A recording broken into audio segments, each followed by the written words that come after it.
Retour sur le travail législatif de la Chine au cours des 5 dernières années. Le législateur suprême Li Jianshu a déclaré aux députés que l'APN avait veillé à la pleine application de la Constitution et défendu son autorité et son caractère sacré. L'organe législatif suprême a également maintenu l'ordre constitutionnel dans les régions administratives spéciales.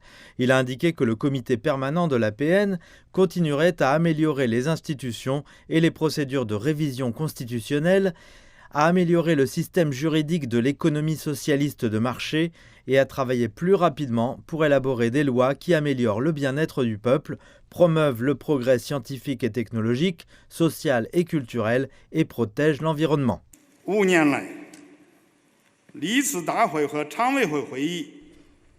Ces 5 dernières années, l'APN et son comité permanent ont adopté les amendements à la Constitution, formulé 47 lois et conduit 111 cycles de révision de lois existantes et adopté 53 décisions d'interprétation et résolutions concernant des questions légales et d'importance.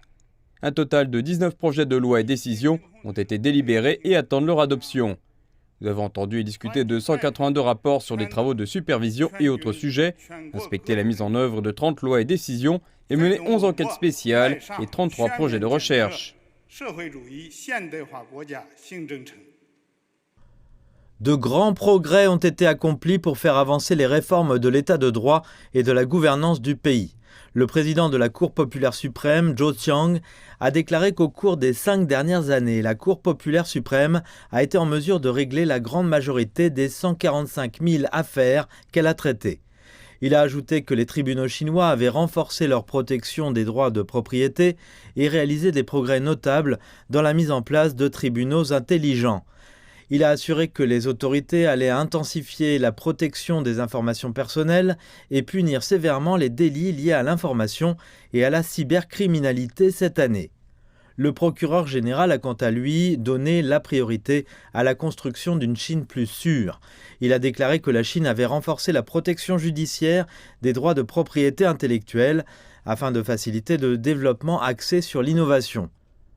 Le pays a de plus en plus recours aux litiges d'intérêt public pour protéger l'environnement naturel, efficacement réduire les crimes violents graves et les crimes liés à des armes à feu, des explosifs ou des drogues. Il a également renforcé la protection des droits et des intérêts des femmes et des enfants en prenant des mesures plus strictes pour lutter contre la violence domestique et en adoptant une position de tolérance zéro à l'égard des crimes commis contre des mineurs. Il a ajouté que les tribunaux chinois serviraient mieux l'ouverture du pays à un niveau plus élevé en renforçant la capacité du système judiciaire lié à l'étranger. Les autorités tireront pleinement parti de l'état de droit pour faciliter un développement de qualité. Le Conseil des affaires d'État de Chine a également présenté un plan de réforme de ces institutions.